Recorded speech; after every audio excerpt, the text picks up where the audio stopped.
What's going on, good people? It's your boy B3, and you already know I'm back at it again. And this time, I'm over here at Tech Shots. Yeah, baby. So, hope you guys are ready for the flight, because I am.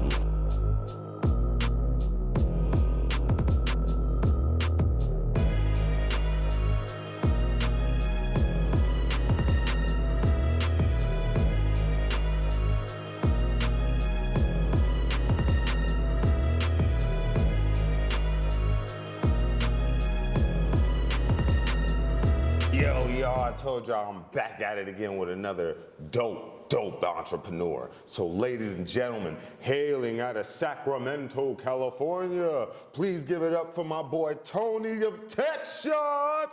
Yeah! What's going on, my brother? Same old business. Thank you so much for sharing some of your greatness with me, my brother. You're welcome. You know, no, a pleasure to be here. Thank you so very much. So straight to the point, man. Where'd you come up with the name Tech Shots? Man, Tech Shots is kind of like just, well, for me, it's a family thing. You know, we definitely, my wife had a lot to do with it, but really after a lot of reflection, you know, we came up with kind of the fusion of technology and really just shooting sports, right? I mean, that's really what it is. We're the evolution of target practice. That's what we feel like, you know? Yeah. So, you know, I thought it would be really, you know, it's just, the vision was to really create an innovative space where people can come and get all the benefits of a traditional activity, but in a high-tech environment. It's like, guys, you guys check this place out because it's really cool up here. And like, with that, I gotta ask, what got you, could you give me a little bit about your background and what got you into the whole restaurant-y type? Right, thing? so my family's, we've been doing restaurant business here in the area for about 40 years, you know. We did some franchise business with Jim Boy's Tacos until, you know, for a long time. Oh, hold on, back that up. Did you hear he said 40 years? 40 years. Yo! Okay, okay, I just had to back that up first because he tried to run over. Now go ahead, I'm sorry. Right. So, you know, really, I started off in the zero emissions technology field. You know, I came home from the service, I became an engineer, and I started working in cutting edge tech, really, and, you know, my experience with the advanced simulators in the military really kind of gave me a pause when I stepped into the zero emissions world, because I thought they're right there at that point that, you know, that I could provide a zero emissions shooting range for people, who, you know, want to do it healthier, even, you know, who want to just kind of step out of those old inherent risks, right? Right. And really, with that, it opens up a whole environment for people to be able to train in a way that is, you know, just beneficial, you know, and healthier. Yeah, because he pretty much answered my question before I could answer before I could ask it. But the whole thing about gun simulators, like with your skill set, you know, and your background in technology, that's dope. And you're right, you know, a lot of people want to be able to learn how to shoot and things of that nature, but they don't want to have to go through the earmuffs, the actual live rounds and stuff like that. But here, I feel like it's a safer environment to be able to practice. Right, and that's one of our key features here. You know, we're absolutely safe for those people who have a family member, a friend, or just someone, you know, a colleague who is just averse to doing shooting in the traditional way.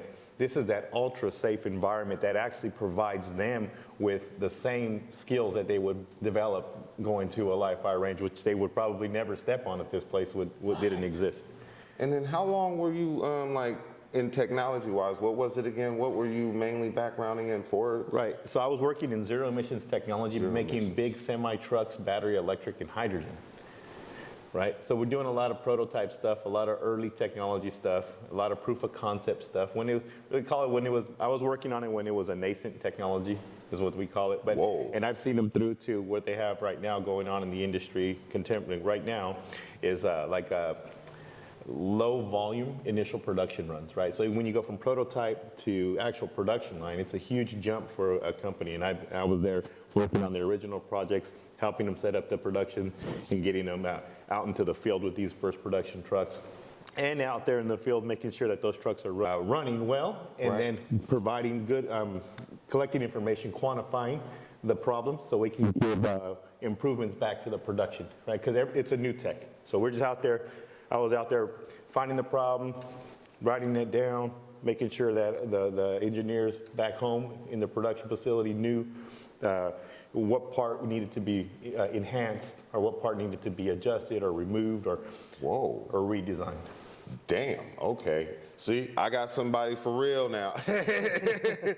Yo, that is awesome. Because, you know, when I think of things like this, like with the gun simulators, it takes me back to like Duck Hunt, stuff like that. You know, it brings me back. Duck Hunt 2.0, right? Bro, you know, I'm like Time Crisis. If y'all know, Yeah. it's like this is what this brings me back. And I know back in the day, we mainly had to worry.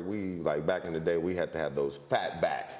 So if y'all don't know, fat backs were the fat back TVs. If y'all, I'm dating myself. But, Yeah, I had one of them too, man. Imagine trying to squeeze one of those in your bedroom nowadays, man. I tell you, the thing was huge, man. oh my God, hey, things was heavy as hell. That was your powerlifting. That was your powerlifting. Was one of them fat backs. Oh yeah, if you didn't have wheels on it, you were in trouble. Bro, and then the reason why, you know, Duck Hunt and all those gun simulator games worked was because we focused on the mirrors in the back. Yeah. So now with these, like, it's quite obvious it's a little bit more high tech, but from back then. Right, so we've grown in the same way that we have no need for that big fatback now. Yeah. We have known that's old technology, right? Right. Duck Hunt was built on around that time now, right? So imagine that fatback TV compared to like a new flat LCD, you know, 100-inch, you know, just the most expensive TV you can imagine, right, Right. on the market right now.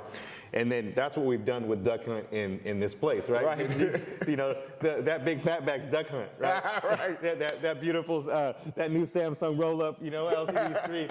This is tech shots, right? We've got the best tech here, right? It comes right out of what the military is using in this, you know, you walk into a military base today and you'd find this equipment in there training the best of us. Yeah, because I'll let y'all know, I tested this out myself thinking that it was just like a regular video game type stuff. Oh no, I missed so many shots trying to sit there and really, you have to actually line up the sights. Right, so slow is smooth, smooth is fast, right? And that's what we're providing here. And that's why I think we have an overwhelming value here, right? So Yeah. most people when they go, that's one of the constraints when it comes to going to the shooting range in itself because of the cost, right? How many times do you have to pull the trigger before you understand how to line your sights up, Exactly. how to pull the trigger square, how to hit your target? Hundreds, thousands of times, literally, right? So here at Tech Shots, you know, for the small hourly rate that we charge, you blow right through all that stuff that would have cost you thousands of dollars on the live fire range to learn. Man, bullets. Not only are you having fun, but you're learning at the same time. Right, exactly, right? So that's what we built it. We're very comprehensive on one end, right? So on one end, we're super entertaining. On the other end, we're super skills building, right? So we're really where someone who's a beginner and someone who's a professional can come in together and both get maximum value out of the time spent here. There's no other place like it. I mean, how it's always been limited. Here, we've broken that barrier and we've created a space where people can come together and really, you know, enhance each other as a community.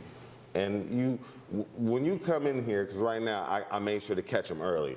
It's just a loving environment in here. You got your family in here. This is a family business. It's like you feel the love when you come in here. And also, before I forget, thank you for your service, my brother. I appreciate you, man. It's an honor and a pleasure always. And how long, you know, speaking of that, how long were you in the military for? I was in the military for several years. Several years. Yeah, you know that's enough for anybody to know what the military is about. I'll tell you that much. I was, almost pushing a decade. But before I came home and really kind of just started working here. But active duty for several years. Well, I may be turning the clock back, but what was it like how did you feel when you first signed up for the military? Oh boy, yeah. I mean, I thought When I first signed up for the military, it was a little bit intimidating, right? Right. So you go there and you look, and because there's so much activity in the space, right? There's people from all over, mostly people you've never met before. If you don't come from a background where you're doing ROTC or one of the feeder programs from the local high schools or something like that, Yeah. you're looking at a bunch of people and you almost feel a little bit on your own, right? But after you get through that process, you joining the service, you find that people are there to meet good people too, Yeah. See, and I love that. And you start making friends. It's kind of like a melting pot, because when you go there, they put people from Paris, people from Atlanta. They pull from every spot. It's almost like college, but for but for a little bit more intense purposes. Right, exactly. And then what it is it teaches you how to be an individual and how to make relationships based on the character of people, irrespective of where they come from or what background they come from. Right. So, and that's one thing about what I really like about the military, because you make really good friends, and that you would have never had the opportunity to have made without being in the service.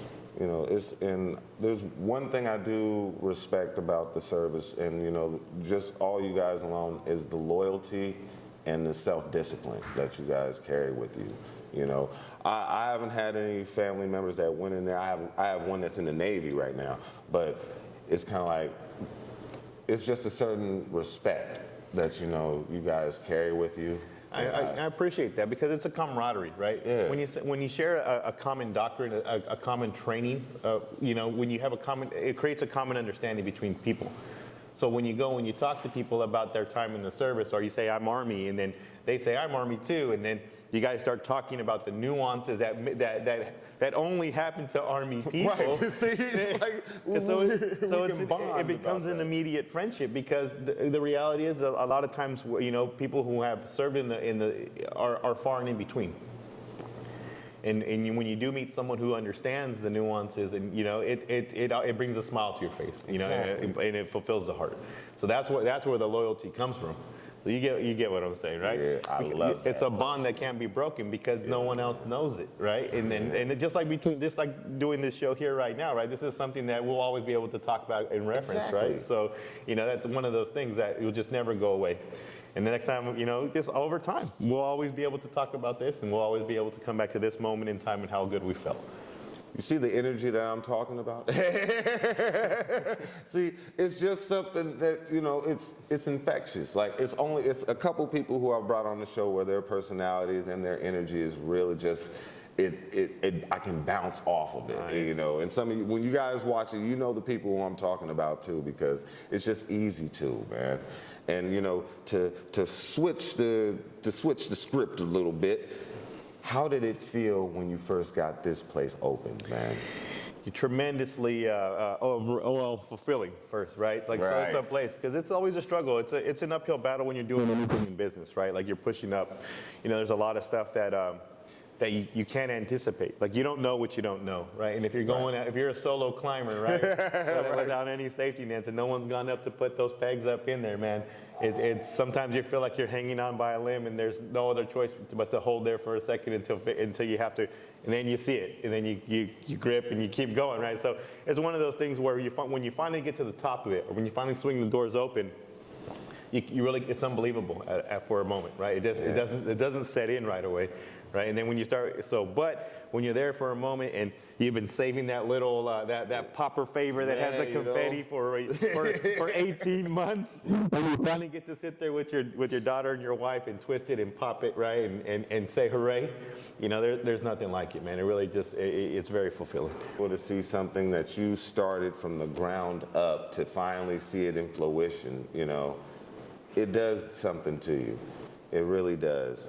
And and he not only is, like you said before, this is a bar / entertainment place as well. So he's got food, he's got drinks, so that way it's real comfortable. You come in, relax, and all that, man. And with that being said, bro, what are some of the products that you would say are, I would say favorite?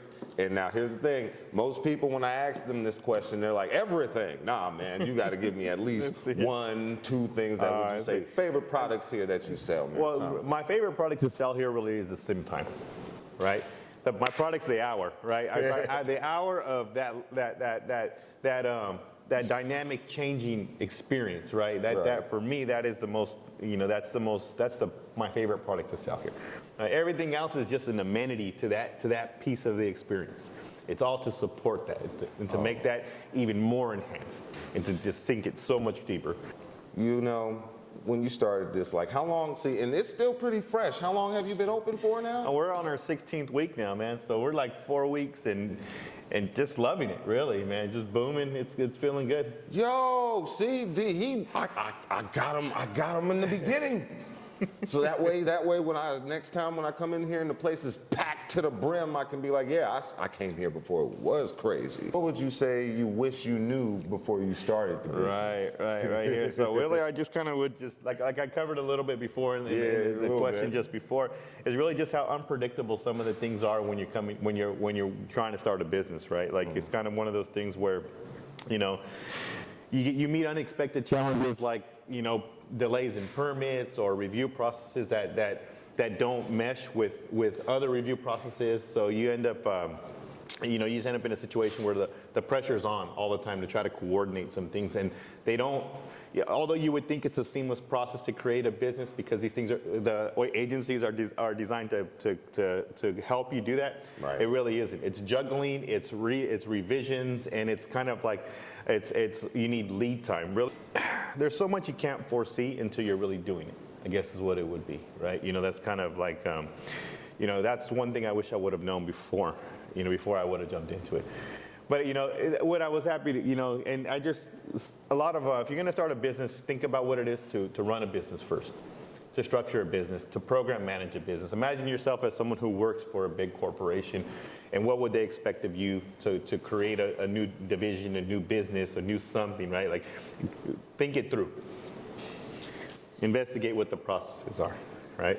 Gotcha. And at least spend some time doing that. The more intense you do that, the more likely you are to succeed in the process of building the business. I got you. You have the plan. Have the plan. Have the plan. But you can't know everything until you start doing it, and then have the patience that when the hiccups are there, and that's what I tell you. Like, lead time is important.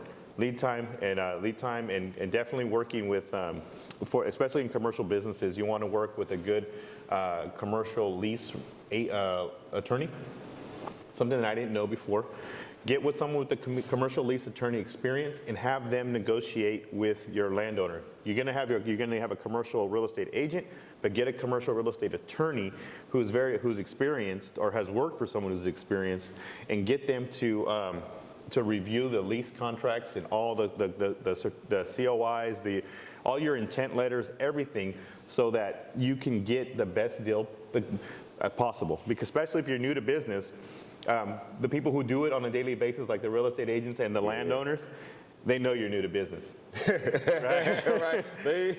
So, and it's just business for them to look out for their own interests. So there's no prejudice in you going to take it to the lawyer. It just shows that you're more apt to succeed at your business.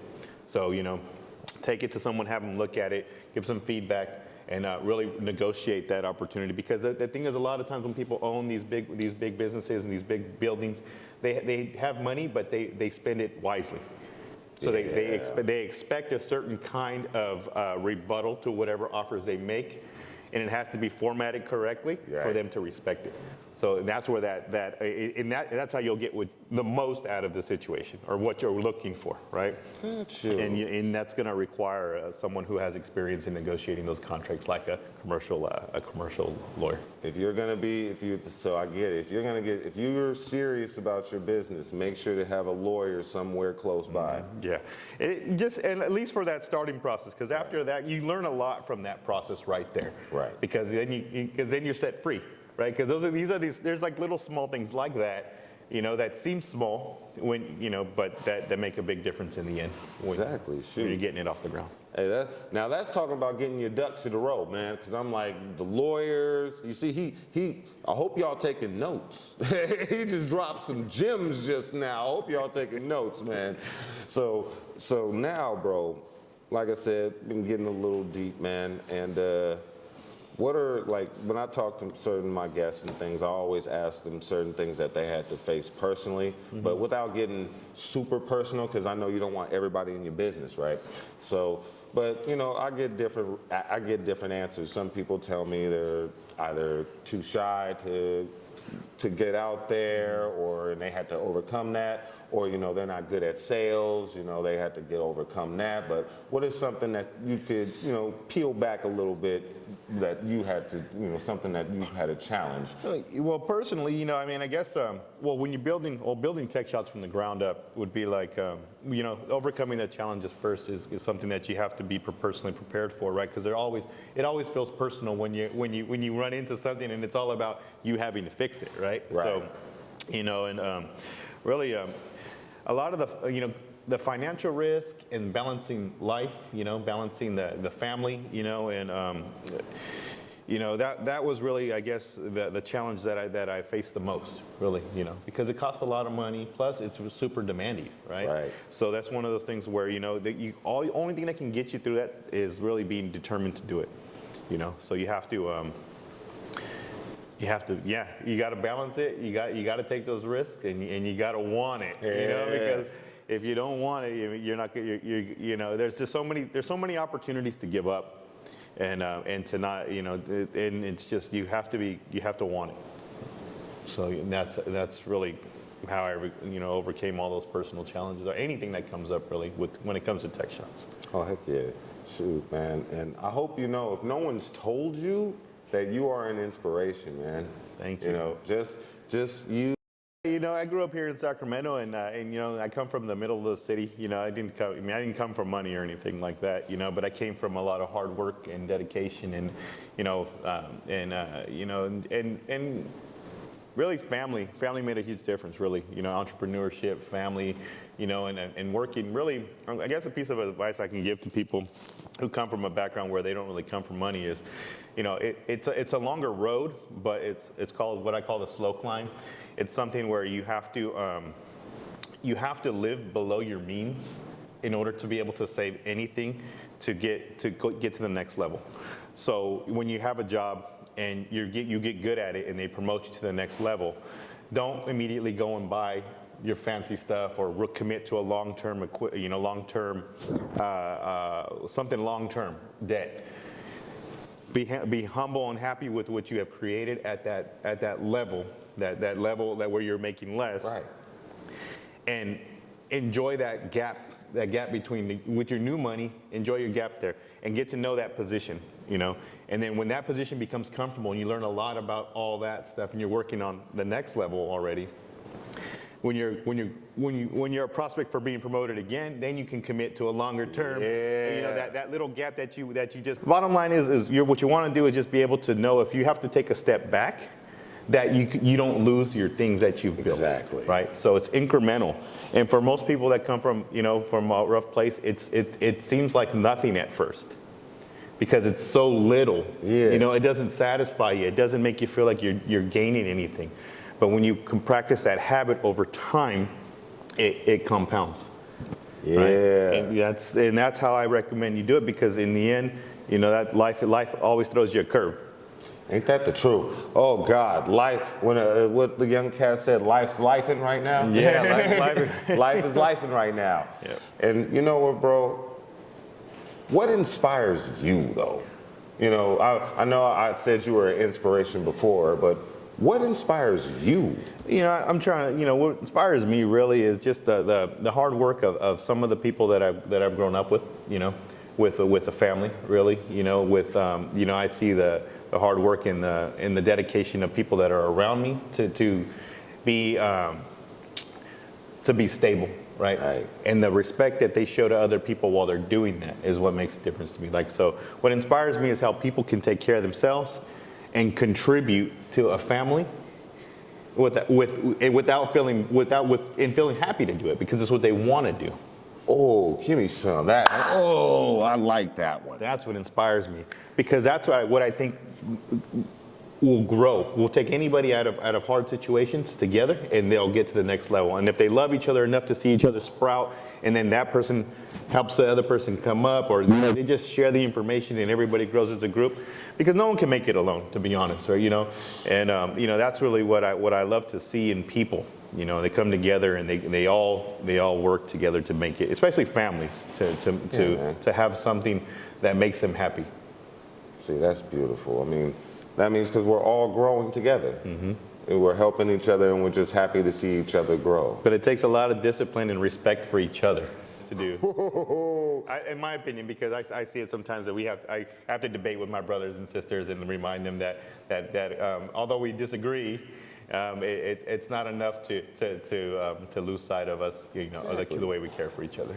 We're family. We're supposed to fight. We fight every once in a while. That's what we do. But the whole thing is, we knew that fight was over something stupid, and now we can come back together. Definitely. See, and that's the beautiful thing about family. The grit to be family makes a big difference, because you have to be committed.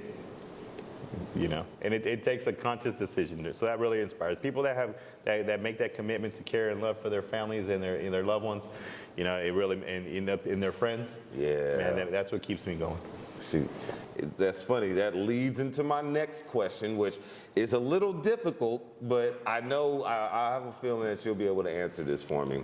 So we're coming up in this game, just not even just the restaurant tech shots, even back with the military wise.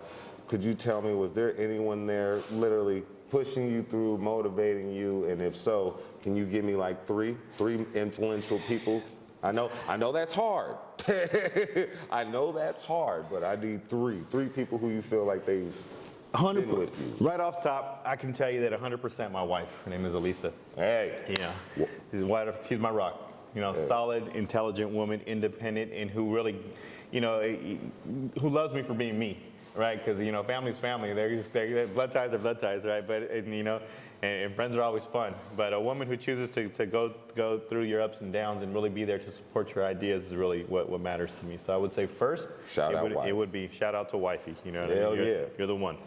And second would be, the military mentors. For tech shots here, it would be the military mentors, the people who took the time out to look at me and help me learn things in my way, right? But set expectations for me to form to, because I have to be part of a whole. I think those men and women, because it wasn't just men, right?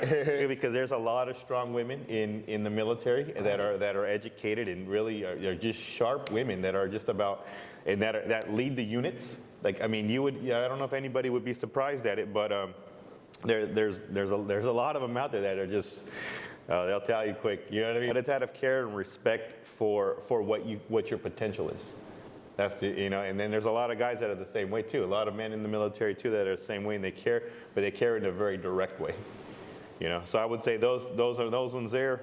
They taught me the resilience and the leadership that I needed, right? And when I say resilience, it's because they're telling you what to do, and it's not good for the ego when you have to be told to do something.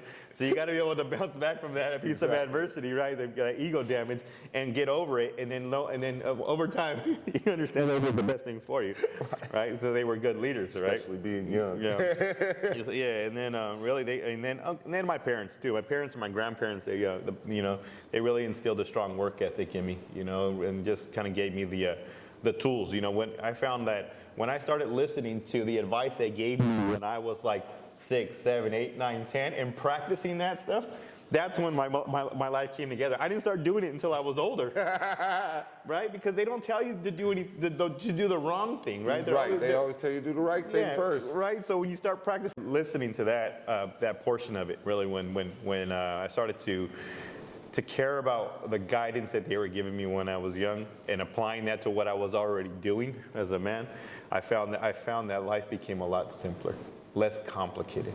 Because a lot of the things that complicate life, you allow in because of your ego or your unwillingness to take good advice, right? Man. And that's one thing about the world is full of things that produce a complicated life.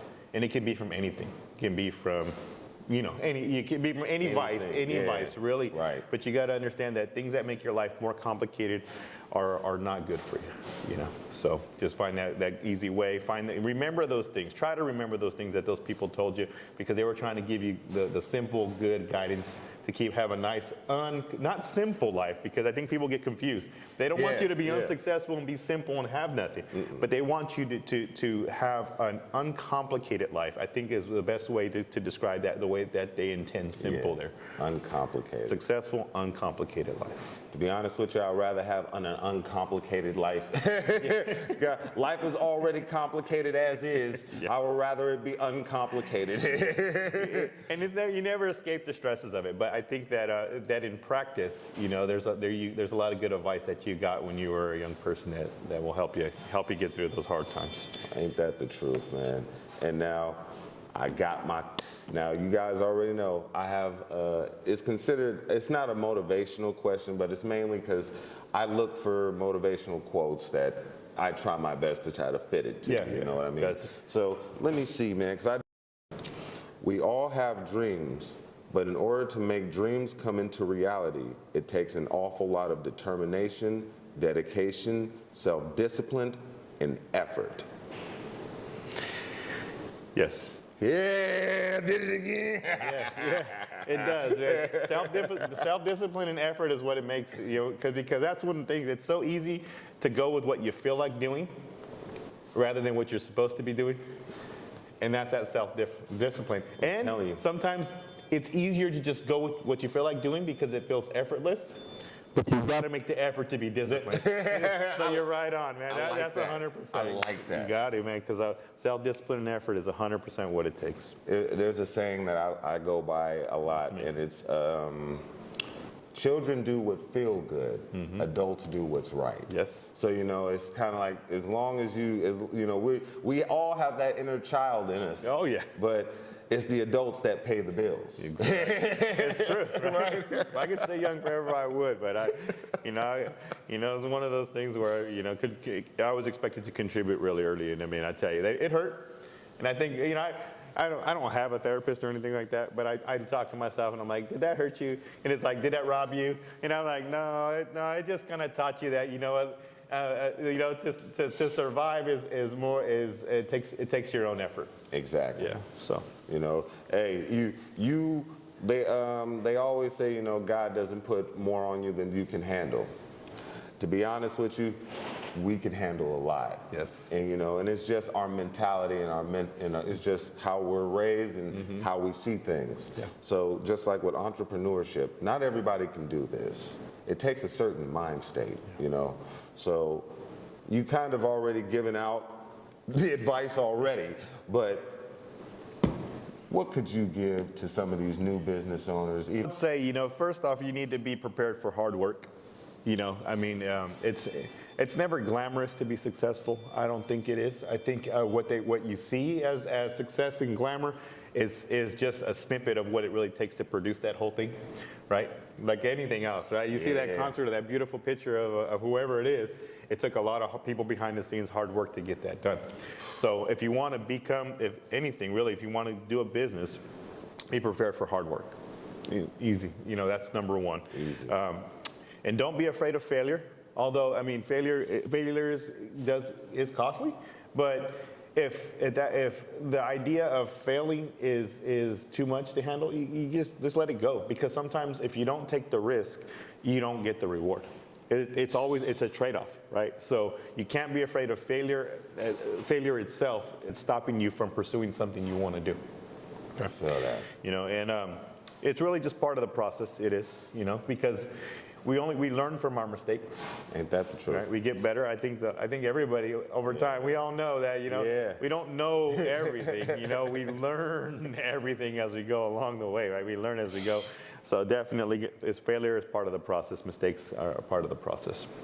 And really, I think we would say, you build a strong support network, people who can appreciate what you're doing, people who you can bond with personally and professionally, right? Like, not everybody has to be your friends, but when you interact with people, if you treat them with respect and you hold yourself to a standard, and you know, a lot of people enjoy that part because they enjoy helping others succeed, and they like to succeed as well. Exactly. So when people come together and they see that other people are holding themselves together, they have something to offer, you know, and it creates a vibe. So you can be, and, you know, and people like to be seen together like that, and they like to feel like, you know, that they're helping each other. So I would say just professional, you know, hold yourself professionally, make those professional relationships, you know. If it means like if you're at the mixer, don't have 2 glasses of wine, you know, have one, you know, that kind of thing, you know. Although everything's free, you know, teasing, but those kind of things, you know, just keep it together, you know, that kind of thing, because, you know, people appreciate when people, you know, are professional. Yeah. And then find those people that you know, in those professional environments, you can find people that you can connect with personally. True. It's not everybody. You know, and then you can find, and then outside of that, you can get together and have a good time, go hunting, shooting, drinking, whatever it is, outside of the networking, outside of the professional place.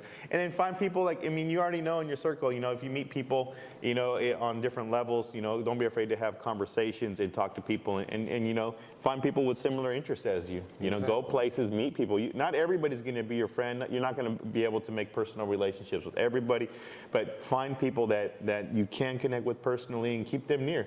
So, you know, so the success doesn't really happen in isolation, right? If I was here by myself and I wasn't reaching out, if I wasn't on the show here, or if I wasn't talking to, you know, different people that are around here that are entrepreneurs, that, you know, just other people, if I wasn't reaching out to them and asking them questions, or if I wasn't inviting them over to see the business, you know, a lot of the things that have occurred in this business so far that have made it successful and helped to grow the name wouldn't have happened.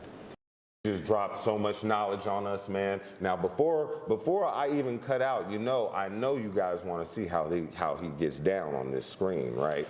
So, mind giving us a little example? Let's see what I can do here. Ooh, yeah.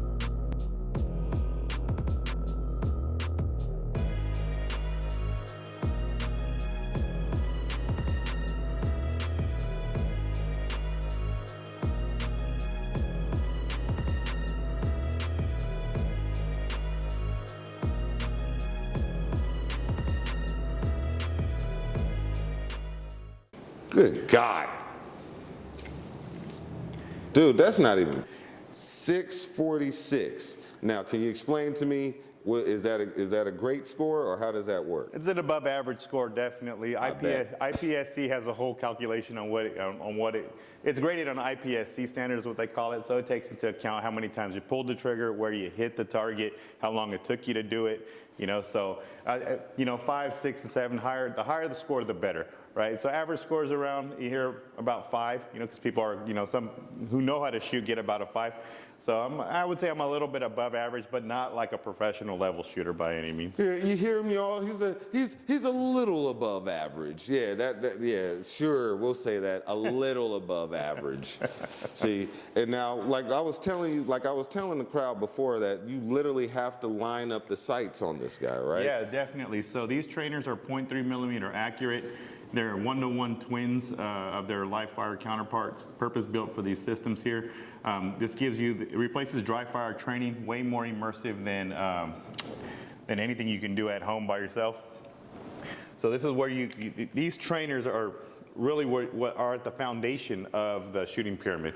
So you get sight picture, trigger squeeze, breathing, stance, trigger timing. All the stuff you need to be able to go on to the live fire range and hit your target successfully. Right?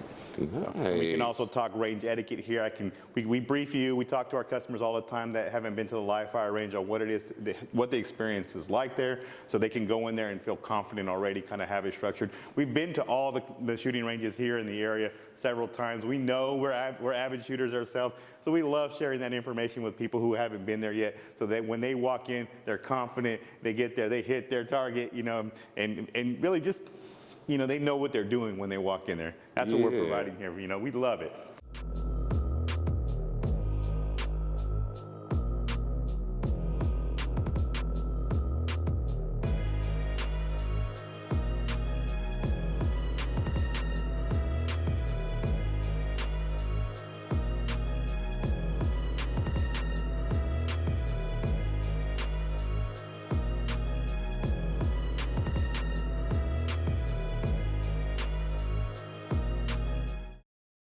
Same scenario, right? And it's not even, you know, a few 30 seconds later.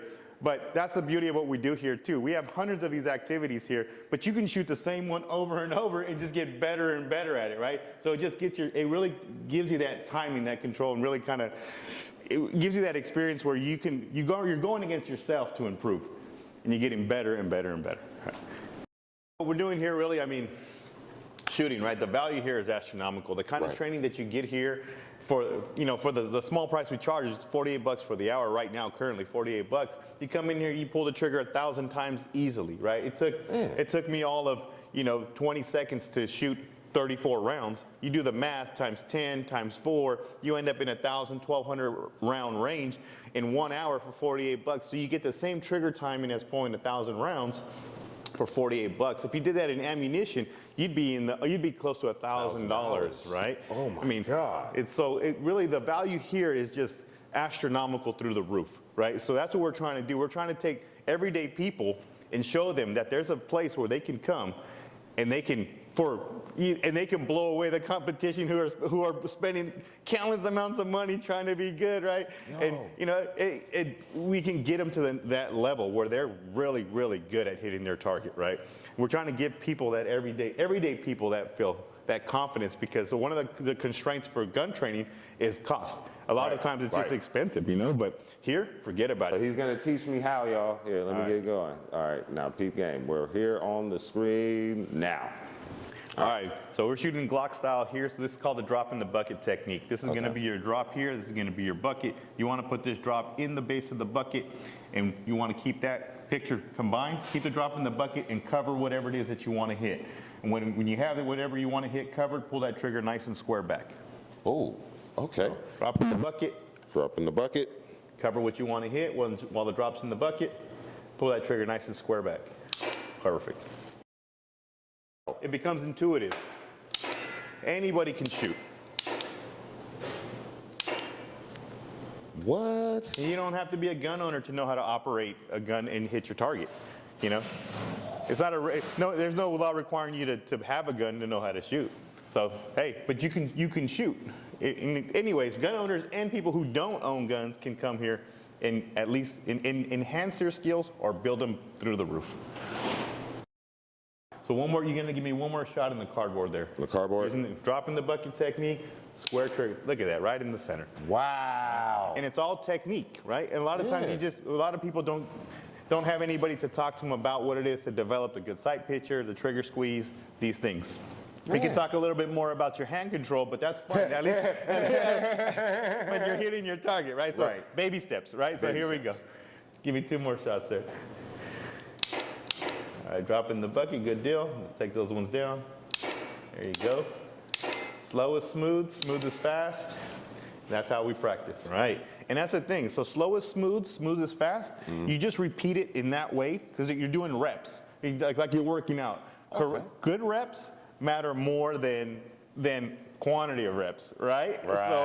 So slow is smooth, smooth is fast. And instead of getting bigger and buffer, what you're doing is you're getting faster and faster at your incremental pace, because you're getting more comfortable with the body mechanics it takes to hit your target. We'll try it again. There you go. Y'all stop laughing at me. I'm getting better.